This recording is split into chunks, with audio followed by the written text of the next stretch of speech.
Tell me exactly what happened. My son-in-law called me and texted me and said he'd come get the kids because he shot April, our daughter. Are you filming me? Yes, I am. Hello. It's 7:30. Please excuse all this. I've been up all night. Okay. April Jace was the loving, supportive wife to Hollywood actor Michael Jace. Michael played in movies and popular TV dramas, and the two seemed to be in a loving marriage. Unfortunately, this love story would turn into a nightmare, with Michael shooting his wife to death in front of their two young children. What would make this once beloved actor kill his wife, and how could he commit such a violent act in front of their children? Welcome to Viral Crimes. Subscribe and hit the bell icon for more stories. This case takes us to Los Angeles, California. 54-year-old Michael Jace is best known for his role as a Los Angeles police officer in the television drama series The Shield. Michael's life began to spin out of control as soon as the acting gigs stopped coming in, and soon he would do the unimaginable. Michael was married to 40-year-old April Jace. They had 2 kids together ages 8 and 5, and they all lived together in their home in Los Angeles. April had a son named Savoy from a prior marriage, and Michael also had a son from a previous marriage. April had been Michael's wife for 11 years, and through both the good and bad times, she had remained at his side. She enjoyed running. She was an avid runner who ran competitively and was the 2011 world champion in the women's over 35 4x100 meters relay. April was a school teacher and later worked as a financial aid advisor at Baylor University, a private Christian university, in March 2013. She had a beautiful personality. Coworkers respected and loved her because of her passion for assisting children and families and her amazing work ethic. Michael and April's marriage experienced great financial hardships. Michael had been unemployed for the last 6 years of their marriage.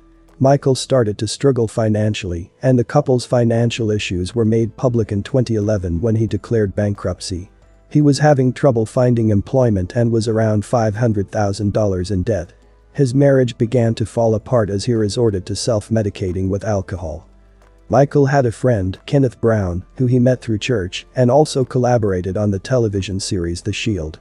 Michael would always request that Brown pray for his marriage, which was strained due to Michael's extended unemployment and the couple's financial situation.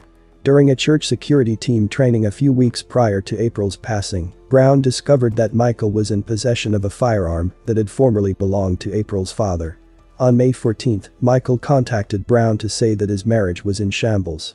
On May 18, the day before tragedy would strike, Christopher, April's adult nephew along with April's eldest son Savoy, went to visit Michael and April at their home. They went to a movie with April and then decided to spend the night. Christopher awoke the morning of May 19 to hear Michael Jace yelling, "You don't have a godly reason for a divorce." Christopher heard 2 crashes throughout the 4 to 5 minutes of continuous yelling. April's son Savoy emerged from the bedroom with a baseball bat, and Christopher followed behind him. Savoy backed up into the kitchen as Michael attempted to persuade him to hand him the bat. At April's instruction, Christopher took the bat from Savoy. Michael constantly stated, "I would never put my hands on your mom." Before 8 a.m., about 15 minutes later, April, Christopher, and Savoy departed to take the 2 young kids to school. April texted Michael's friend Brown to ask him to check on Michael. Brown texted Michael, "When trouble comes, be full of joy," and Michael answered, "Maybe too late. April wants out and I'm tired of pleading." Michael refused Brown's invitation to come watch a game that evening. Michael also texted, adding, "She'll accept it or we'll move on, and if she isn't who I thought she was, according to God, a lot changes, but she'll get what she wants, a way out." On May 19, 2014, April brought her 2 youngest boys to a youth baseball game.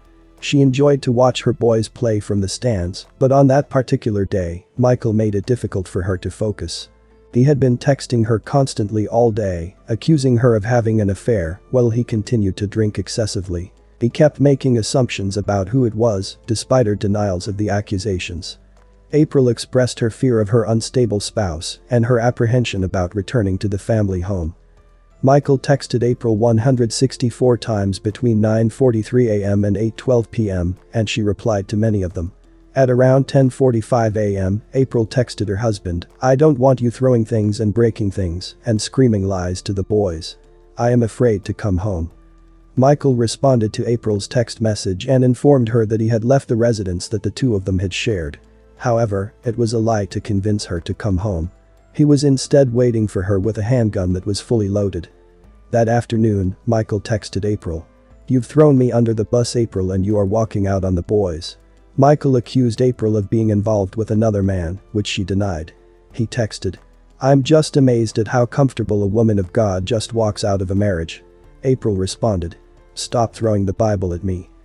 After April and her two sons returned home, she found out that Michael was still present and the two of them got into a heated argument. As their children watched, he dragged her into the hallway and pointed the firearm at her. "You like to run so much. Why don't you try running to heaven?" he told her. Michael fired 3 times, striking her once in the back and 2 times in the legs. After that, he made a call to 911. "I shot my wife," he said, casually. He went as far as to phone April's father and inform him that he murdered his daughter and that he needed him to come and get the boys. Tell me exactly what happened. My son-in-law called me and texted me and said he'd come get the kids because he shot April, our daughter. Okay, are the police on the line? Yes. Okay, sir, are you at that location? No, we're on the 405 headed there now from Long Beach. Oh, okay, so you're quite a ways out. Yeah, we're a ways out yet. Okay, well, we've got police and paramedics on the way, okay? Okay. All right. Sir, I'm going to stay on the phone with you, okay? Okay, Godspeed, please. Michael realized the gravity of the situation when the police came and informed him that April had passed away due to her injuries. "I just ruined lives," he said to a detective. "4 lives. I mean, you could put the needle in my arm right now and be done. I'm fine with that." When questioned by the authorities, Michael acknowledged shooting April. He said that his sole intention was to harm rather than murder his wife. "I was just angry," he said. "All I intended to do was shoot her in the leg." Police stated Michael Jace told them the reason he had the gun in the first place was that he was thinking about using it on himself. He said that when April rushed at him, he fired as he shoved her away.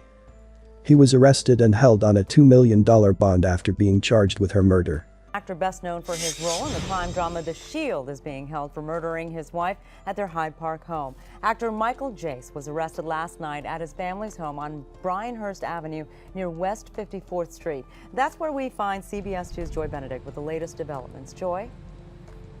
That's right, Sharon. We are live here in this community outside the home of Michael Jace, and you can see behind me that the crime scene tape is now gone. However, the sorrow in this community about what happened last night still lingers. It's a crime scene that shook this Highland Park neighborhood and Hollywood. Expect this on TV. This is crazy. In handcuffs, actor Michael Jace, many know him for his role as an LAPD detective on The Shield, but this time he's being arrested by real officers accused of murdering his wife. I never heard them fuss. I never heard them say a cuss word in the 10 years they've lived here. Joan Lewis lives next door to Michael Jace, his wife April, and their 2 young boys. I talked to her when she came home from work. She had her grocery bags and the 2 kids. According to her Facebook page, April and Michael Jace have been married 10 years. But police say just minutes after April returned home last night with her 2 sons from Little League practice, her husband opened fire. You know, we've looked and there's no indication that the police have been here or called to this home on any prior domestic incidences or domestic violence. Police received numerous 911 calls, and when they arrived, they say Jace was standing outside his front door. His 2 sons were inside, and so was his wife, dead, shot multiple times. And she worked so hard. And although neighbors are stunned by the crime, they say their concern now is for the children. Both boys were inside the home at the time of the shooting. So at the very least, they heard the shots. Michael had no previous arrest record, and police were never called out to the couple's home regarding any domestic disputes. However, he was accused of being abusive to his ex-wife and at times neglecting their son. It is reported that Michael's ex-wife, Jennifer Bitterman, claimed in a divorce filing from November 1997 that he had threatened to kill her if they engaged in a war over his visitation rights to their son. A close friend of his ex-wife also stated that she saw the actor behaving violently on multiple occasions. According to the friend, Michael Jace choked Bitterman and slammed her head into a wall while their infant son was crying in a crib next to them. The friend also reported to have seen at least 3 further violent episodes over an 8-month period. Michael Jace claimed that he and his ex-wife were both guilty of overstepping physical boundaries. At the trial for the murder of his current wife April Jace, Michael acknowledged shooting his wife, but argued that it was not premeditated. In an effort to downgrade the charge to voluntary manslaughter, the defense told the jury that Michael had reacted impulsively in the midst of the emotional stress that accompanied April's divorce request. He had meant to shoot himself with a gun later, but he was unable to carry it through. The eldest child of Michael and April claimed that his father shot his mother after telling her she could run to heaven. The prosecution argued, why would he have stated that if he merely wanted to hurt April and didn't want to kill her? Where else is heaven? The jurors determined that shooting his wife 3 times wasn't an accident. We, the jury, in the above entitled action, find the defendant, Michael Andrew Jace, guilty of the crime of murder of April Jace. Michael Jace was convicted of second-degree murder in May. The jurors rejected first-degree murder because they thought the crime was not planned out beforehand. April's mother Kat Henry said before the sentence that she wakes up every morning with the thought that her daughter has been murdered and that the day she lost April, she died. Then I wonder about how I'll do today without her, she said, tearfully. I think about how my grandsons will navigate their teen years, will they remember their mother and how much she loved them. Michael expressed regret to April's family by saying, there is absolutely no justification for my actions on that night. I am profoundly sorry for the pain that I've caused everyone. I didn't commit first-degree murder.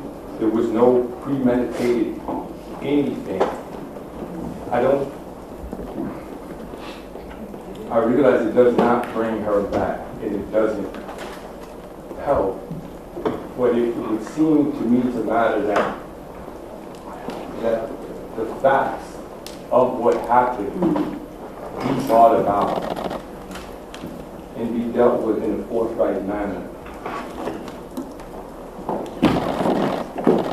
so that the people who did love April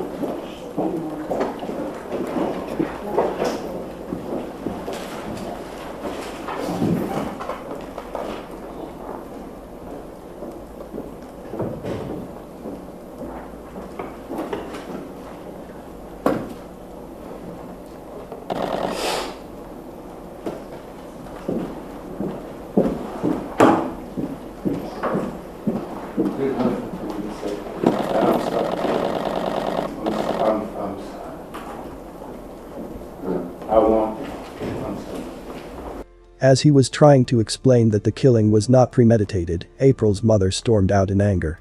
Michael received a prison term of 40 years to life. April Jace was a kind, lovely sister, daughter, friend, and mother. She devoted her life to her children, and she should be here to see them grow up. She didn't deserve what happened to her. She should have been allowed to move on with her life. Michael Jace had no right to take her life away from her. My condolences to her friends and family. May you continue to heal and one day find peace. Thanks for watching, and I will see you in the next video.